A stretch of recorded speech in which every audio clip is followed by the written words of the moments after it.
से मिल रहा है। मनोज टांग का सवाल है और गुजरात के राजकोट से बात कर रहे हैं। इनके पास जो शेयर्स है वो है ओला इलेक्ट्रिक के 705 की क्वांटिटी में शेयर्स है और 71 के भाव पे इन्होंने खरीद के रखे हैं। काफ़ी बड़ा नुकसान, 32,000 से ज़्यादा का नुकसान, क्योंकि ओला इलेक्ट्रिक तो काफ़ी नीचे आ चुका है। इनके बाइंग प्राइस से आधे से भी कम हो चुका है। करीब 25 के लेवल पे आज कारोबार कर रहा है और अपने 52 वीक के आसपास ये चला गया है। ओला इलेक्ट्रिक लगातार एक डाउन ट्रेंड में नजर आ रहा है और काफ़ी सारे निवेशक, हम हर रोज़ देखते हैं कि हमारे इस शो पर काफ़ी सारे निवेशकों के ओला इलेक्ट्रिक को लेकर सवाल होते हैं।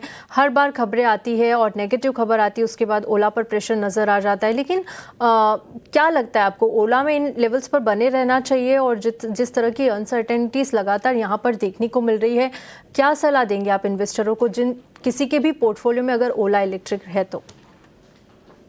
देखिए, ओला इलेक्ट्रिकल्स का तो जैसे आपने बताया कि एवरी डे कहीं ना कहीं कोई ना कोई नेगेटिव खबर आती है। एक स्ट्रक्चरल डाउन ट्रेंड में है और मैनेजमेंट भी काफी फोकस कर रहा है ये डाउन ट्रेंड से बाहर निकलने का और कंपनी जो सिचुएशन में है वहां से बाहर निकलने का। अभी फिलहाल तो कोई उम्मीद नहीं नजर आती है कि यहाँ से कोई बड़ा ट्रेंड रिवर्सल आ जाएगा, सिवाय कि कोई अगर बड़ा ट्रेंड रिवर्सल या टर्न अराउंड आता है कंपनी के अंदर, तो मुझे लग रहा है कि कहीं ना कहीं जो है वो सेटअप चेंज होगा। बट फिलहाल तो सेटअप काफी वीक है। एवरी राइस के ऊपर स्टॉक के अंदर बिकवाली आती है। मेरी राय यही है कि आपने 71 के प्राइस से बाइंग किया हुआ है, ऑलरेडी 25 आ गया है। कम से कम यहाँ से 2-3 साल अगर देने के लिए रेडी है तो भी होल्ड कीजिए, अदरवाइज ये स्टॉक से अंदर एक बार एग्जिट कर दीजिए, क्योंकि कब ट्रेंड रिवर्सल होगा, कैसे होगा, क्या होगा, वो भी कहना काफी डिफिकल्ट है। कंपनी के अंदर काफी चैलेंजेस फेस कर रही है। तो राय यही है कि फिलहाल 3 साल का अगर आपका नजरिया है तो होल्ड कीजिए, अदरवाइज एक बार एग्जिट कर दीजिए। चार्ट सेटअप काफी वीक लग रहा है, कब ट्रेंड रिवर्सल आएगा पता नहीं।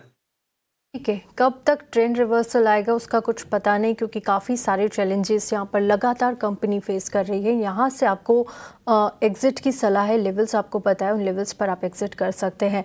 चलिए आगे बढ़ेंगे और अगले लाइव कॉलर को शामिल करेंगे। इस वक्त हमारे साथ शक्ति जुड़ चुके हैं। शक्ति, हाय, गुड आफ्टरनून। कहाँ से बात कर रहे हैं आप और क्या सवाल है आपका? मैं जमशेदपुर से बोल रहा हूँ। जी जी, बहुत बहुत स्वागत है। मेरे पास ना इंडिगो के शेयर है, काफी दिनों से रखे हैं, जैसे 1 साल नहीं हुए अभी, लेकिन वो 5400 के भाव से लिए थे, तो अभी तो नीचे ही चल रहा है काफी दिनों से। समझ नहीं आ रही जब से इंडिगो क्राइस हुआ है, तो इसका क्या फ्यूचर प्रोस्पेक्ट्स है? शुड वी होल्ड ऑन और सेल इट? बिल्कुल शक्ति जी, यहाँ पर आपके पास इंटरग्लोब एविएशन इंडिगो के शेयर्स है, 20 की क्वांटिटी है, 5,500 बाइंग प्राइस है और आपने होल्ड करके रखा है प्रॉफिट के लिए। लेकिन यहाँ पर आपको 13,000 से ज़्यादा का नुकसान हो रहा है। आज भी देखिए 2.25% के ज़्यादा की गिरावट है। 4,822 के लेवल पे इंटरग्लोब एविएशन कारोबार कर रहा है। निमेश जी, इंडिगो पर चर्चा कर रहे हैं और इनके पास जो शेयर है, शक्ति के पास इंडिगो के हैं 20 शेयर है, 5,500 बाइंग प्राइस है। नुकसान इस वक्त हो रहा है इन्हें, क्योंकि हमने जिस तरह से देखा था कि फ्लाइट डिसरप्शंस जो हुए थे कंपनी को, उसका काफ़ी नुकसान और काफ़ी इम्पैक्ट शेयर पर नेगेटिवली देखने को मिला था।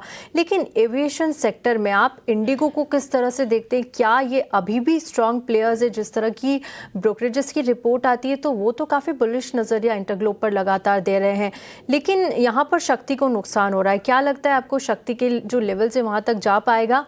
और आने वाले दिनों के चार्ट्स इंडिगो के कैसे लग रहे हैं आपको? देखिए, चार्ट सेटअप की अगर बात करें तो स्टॉक के अंदर एक नेगेटिव ट्रेंड के अंदर चल रहा है और एक साइडवे रेंज के अंदर चल रहा है।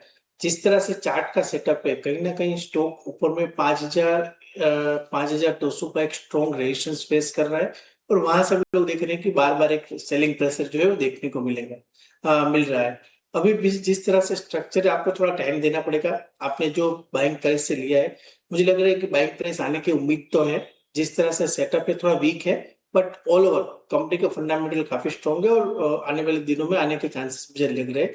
तो अगर कहीं आप 3 से 6 महीने का टाइम पीरियड लेके चलते हैं तो मुझे लग रहा है कि कहीं ना कहीं आपका बाइंग प्राइस आने के चांसेस मुझे ज्यादा लग रहे हैं। नीचे की तरफ जो स्ट्रॉन्ग सपोर्ट एरिया है वो 4,650 के आसपास का है। तो मैं राय दूंगा कि आप 4,650 के स्टॉप लॉस से भी होल्ड कीजिए और ऊपर में कहीं ना कहीं 5,200 5,500 तक के लेवल आने वाले दिनों में देखने को मिलेंगे। ऐसे चांसेस मुझे ज्यादा दिख रहे हैं। ठीक है, फंडामेंटल्स भी मजबूत है, कंपनी के चार्ट्स भी यहाँ पर आने वाले दिनों में अच्छे दिख रहे हैं। 4600 के स्टॉप लॉस के साथ आप यहाँ पर बने रहिए। अच्छे लेवल्स 5000 से ऊपर तक के लेवल्स भी निमेश जी यहाँ पर बता रहे हैं कि आने वाले दिनों में मिल सकते हैं। आपके बाइंग प्राइस से ऊपर भी जाता हुआ इंडिगो 3 से 6 महीने में नजर आएगा, तो फिलहाल होल्ड की सलाह। चलिए इसी के साथ यहाँ पर रुकेंगे एक छोटे से ब्रेक के लिए। ब्रेक के बाद जल्द लौटेंगे और फिर से आपके सवालों को शो में शामिल करेंगे।